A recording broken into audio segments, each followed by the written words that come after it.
Last month, or the month before last, Tony gave a great presentation on the different fisheries that are here in the state, and it prompted me. I think a couple of months ago. So who's going to do the presentation in March? My hand went up before I knew it was going on, but I had no idea what to do. And I was like, what shells have we not done? What has not been done? Okay. Uh, Last month when Robert did his, I still didn't know, but I said, okay, ding, here comes the idea monster coming in. Let's see, he's 30. 16 years ago, when my daughter was 14 years old, was the last time I was at Sea Center, Texas. Okay, she's she's a little older now. She has an 8-year-old and a 9-year-old. You know, and I, so I hadn't been there in a while, but I wanted to go back. So I had an opportunity to go back a few weeks ago, and met another Texas master naturalist named Dave Brandeis, who was so dang knowledgeable. I thought he owned the place. He spoke with the authority of a scientist, a conservationist, a master naturalist, and he was really good. And I couldn't get him to come do this presentation, so here I am. You're stuck with me. Okay, this is what we're gonna. Whoops. Was he in the Brazoria County chapter? I'm not sure which one he was in. I didn't get to ask him. Okay, this is what we're gonna cover today. Basically, we're looking at Sea Center, Texas itself. Then why we're looking at, why did they start this program? Looking at all at the different hatcheries that we have here in Texas, all run by the Texas TPWD, Texas Parks and Wildlife and Department, and then the Sea Center Texas partners in the backstory. How did Sea Center Texas sprout out of the ground? Okay, then we get into the process, where they get their water from, the hatchery cycle. Okay, then the brood tanks, the fish themselves, and then where the eggs and the hatchlings and the fry and the fingerlings and all that comes out, and then ultimately to the release. To the release where they're restocking and helping maintain the population of the fish around here. Okay, they have 32 one acre ponds. In those ponds they grow zooplankton, which is the naturally occurring stuff. They have brood ponds and fingerling ponds for trout, redfish, and flounder. So okay. This is the why. Okay, in the late 70s and the 80s, the population of the redfish and the trout were decimated due to commercial overfishing, harmful algal blooms, red tide, and other such nastiness that kills off the smaller fish, that kills off the food that they eat. Okay, habitat degradation and severe freezes. We've just had a severe freeze here a couple of years ago that hurt the trout so bad that Sea Center, Texas shifted some of their hatchery stuff to the trout and away from the redfish. Redfish are doing fine. The trout were decimated, so they shifted that over. Okay. Back in the 70s and 80s, the Texas legislature said we need to do something about this. So they banned commercial fishing. They banned netting, I believe.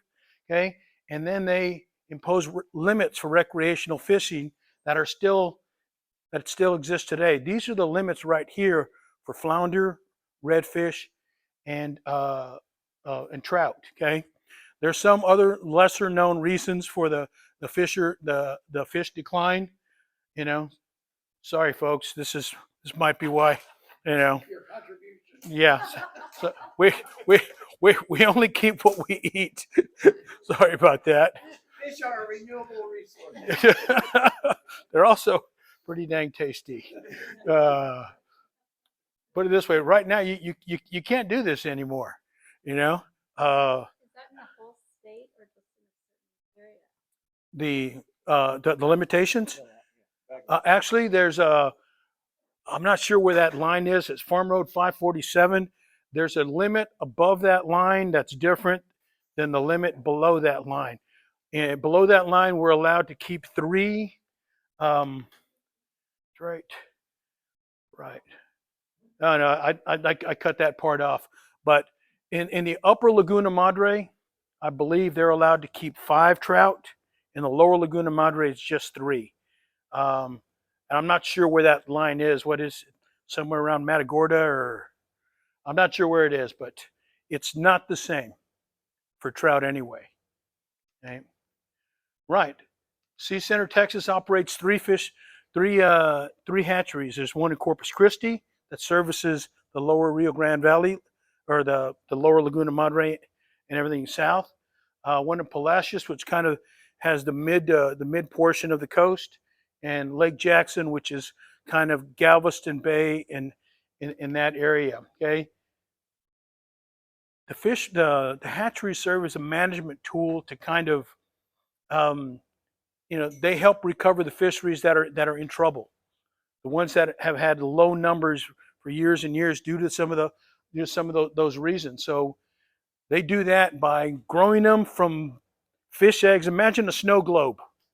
That's what fish eggs look like. They grow very quickly. Okay, within a month, they're about ready to release.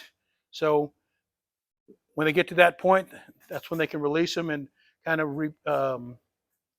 help the depleting stocks. Okay, this facility, produces red drum, spotted sea trout, speckled trout, and flounder. But for today's briefing purposes, we're going to focus on the red drum, because the red drum is what got it all started in 1985.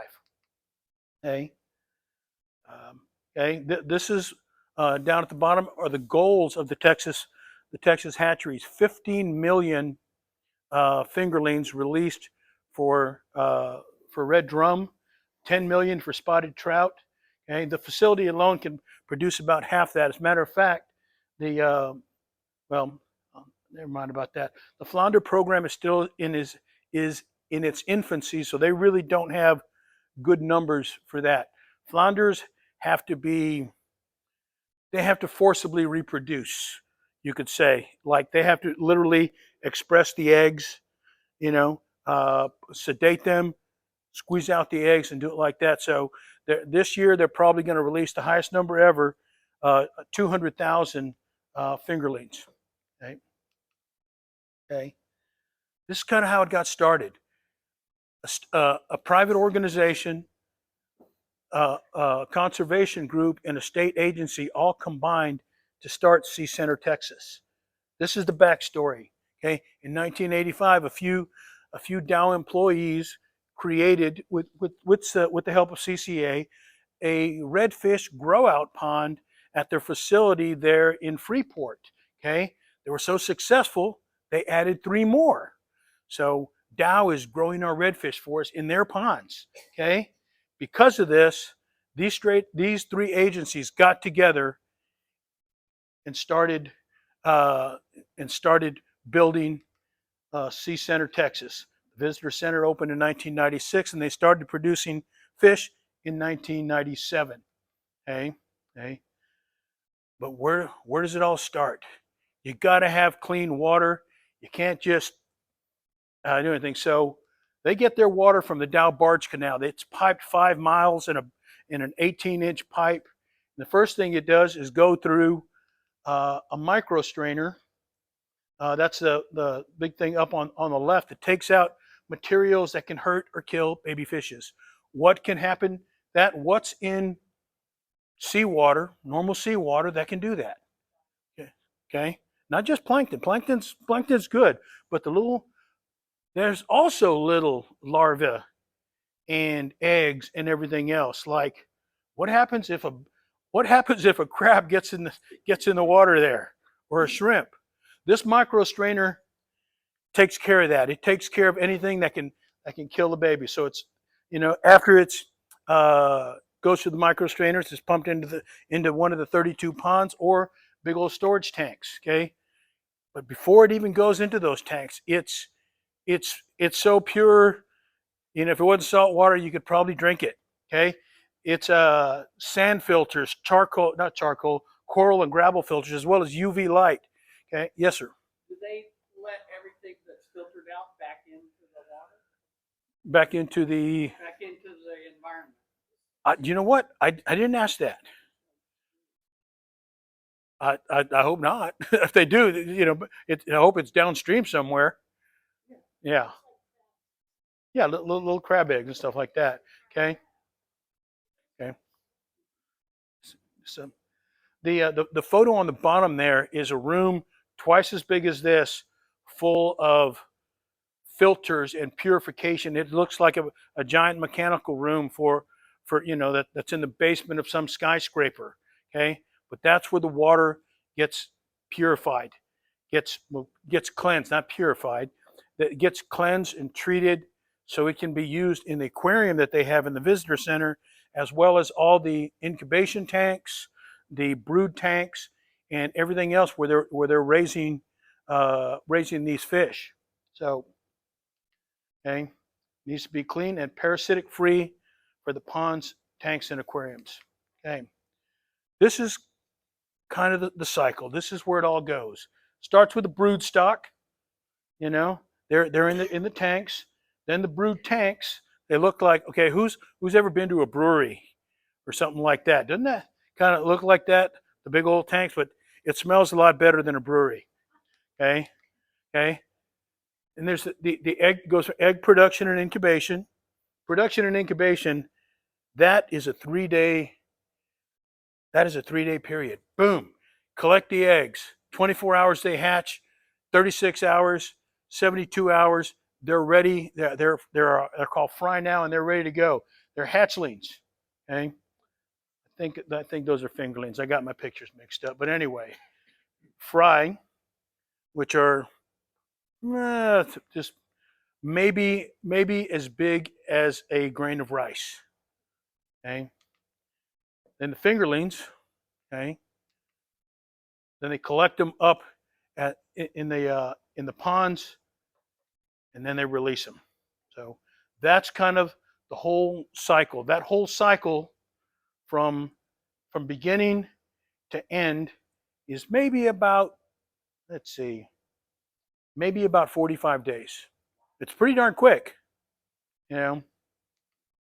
Anyway, these are the brood tanks. That's a little panoramic shot of, how big and complex this thing is. Okay, we're going to talk about this little trough here a little bit later, so kind of keep that in mind. I don't know if I got a picture of it there. Okay, there's 8 3,500-gallon tanks for just the redfish, 12 for the trout, and 3 for the flounder. It used to be the other way around, 12 for the redfish and 8 for the trout, but after that freeze, the trout needed more help. They wouldn't even let us go see the trout during the tour because they're very skittish. So anyway, so each tank is, very controlled conditions. I mean light, temperature, salinity, etc. So to ensure the best conditions for spawning, Okay, fish don't spawn year round. These fish have to be tricked into them thinking that it's, or feeling that it's time to spawn. Okay, redfish normally only spawn in the fall, so the lighting and the temperature are all varied differently to simulate the best conditions for spawning. So that's what happens. Okay, go back to the brood stock. These are, it's not a very clear picture, but if you've ever seen a redfish, I don't know, like a giant swarm of redfish, if that's a word, that's what it kind of looks like. Well, a school all piling up over each other when it's feeding time. That's what this was. I was looking around for a fishing rod. I was going, oh God, okay, Adrian, calm down. This is broodfish. You're not here for this. Anyway, all these broodfish are caught in the wild along the coast. Okay, they're all over 32 inches, 15 to 20 pounds, and they're all over 4 years old. Okay. No, they got yeah. That's why the term slot red comes in. That's better table fare. Okay. The brood stock is stocked in just one of the 1 acre ponds that they have on site. Okay, they're kept in those 8 tanks, 3 female and 3 female and 2 um, males per tank for a total of 40. Okay, 25% are replaced each year. Okay, and the groupings are rotated, ensuring genetic diversity among the juveniles. You don't want to have the same ones time and time again. So they kind of mix it up, and they're kept for a max of 4 years and then released. So. Parks and Wildlife learned it the hard way because they were criticized because people thought that they were producing the same fish from the same parents. Like cloning fish, just yeah. Okay. Uh,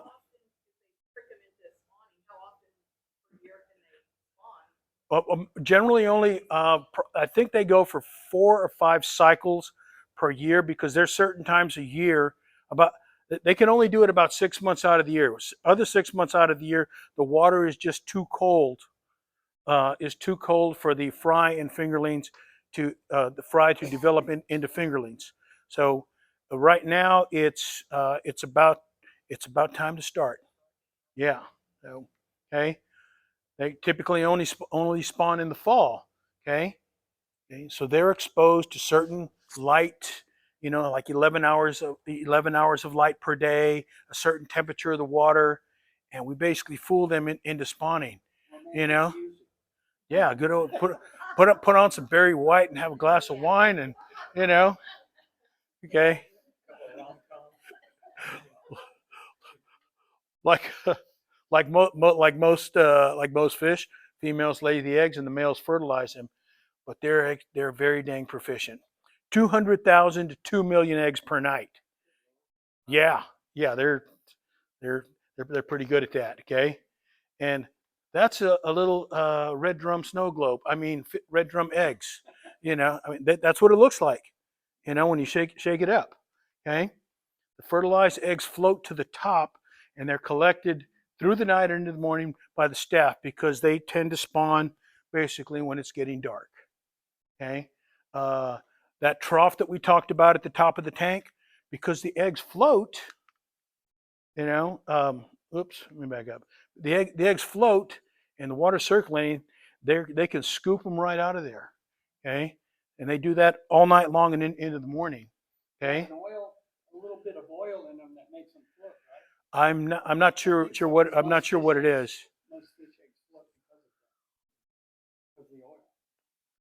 Okay. Okay. They take them to the incubating room. Okay, the incubating room is it's like a waiting room where they wait for them to hatch. You know, um, and where they're counted, 1,000 red drum eggs per milliliter. So they use basically a little graduated cylinder that has 100 milliliters, 200 milliliters, and they can tell based on how many eggs are in there or what the volume is. You know, about how many eggs they have. Okay, that's 1 millimeter red drum egg. Okay, in about 24 hours, they're out. They're hatching. Okay, it's 1 day after hatching. Kind of doesn't really look like a fish, but not close. Okay, for 2 days they feed off the yolk sac. Okay, so that's 2 days after hatching. It went from that to that to that in 3 days. Yeah, that's moving. Okay, right. Okay, red drum fry. I mean, that's not a real good picture, but that's kind of what they look like, which is a little monster in the deep part of the thing. But it's probably about half the size of your pinky fingernail. They're pretty small. After about 36 hours, they have a mouth and a full digestive tract, so they can start eating. And now they can be transferred to the ponds. A 1 acre pond can accommodate 400,000. Okay, but they eat zooplankton, which are just the small microscopic stuff that grows in seawater. Okay, they treat the seawater that's already been filtered out. They treat it to help grow grow the zooplankton, into an adequate density, I guess, so it can support 400,000. Okay, so when it reaches the right density, they drop in 400,000 little ones. Okay, they remain in the ponds until they grow into fingerlings. Okay, these are fingerlings. Okay, 30 to 36 days for the fish to grow to release to about 1.5 to 2 inches. Okay, remember what I said? So from start to finish, okay, it's been 35, 40, 45 days at the max before they're ready to release. Before they went from a speck to something about that big. That's some serious growth. Of course, that we'll make sure they're getting good stuff. Okay. Okay. The naming convention: below 2 inches is fry, above 2 inches is fingerling. At 2 inches, the pond gets a little crowded, so they drain the water over a 24-hour period to a place where they can all get accumulated, literally get scooped out like they are in there. So the next one, they're dipped from the ponds and dropped into pre-weighed buckets. And they're loaded into special trailers for transport to the stocking site. You can see that trailer over there on the left. Looks like a big white box. You'll see something here in a minute. Okay, and this is the release. So when they're getting ready to release it, see that the trailer on the bottom is what we were talking about. Okay, there's where they release these things is it's not really a secret. There's several sites. I don't know what any of the sites are here in the Rio Grande Valley, but they're based. The release sites are chosen based on a few characteristics. One, the conditions, obviously, the food sources, available shelter, meaning is there grass around there? Is there anything where the little fish can hide and grow? And then accessibility. You got to be able to get there. I mean, the lower Rio Grande Valley, the Laguna Madre, the Bahia Mar, every one of those places. I mean, those are fish and shrimp nurseries. So I don't know where they are down here. The release sites, yes, sir. One right off of Island Boulevard in Port Isabel, right at the end where the fingers at the end. Mm-hmm. We've run into that same truck several times. That'd be cool. You need to get some pictures. Well, the picture on our event on our Facebook page is Barbara talking to the guy figuring out what to do. Okay. Again, it's the Corpus Christi Fish Hatchery that supports our area. But again, I don't know where those. That's okay. But after they're really, yeah. Okay. Mm-hmm.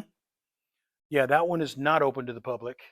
Okay. I don't know if the one in Palacios is either, but the one the hatchery there at in Corpus, this facility sends its eggs over there because I'm not sure they have the same facilities for the same brood tanks and stuff there, but they're able to grow them into fingerlings and release them in the mid coast there. So. What about the one out at Almito? Is it still operating? Almito. No, Huh? No. that was a fish hatchery in 60s and 70s. It's no longer operating. And I think into the 80s.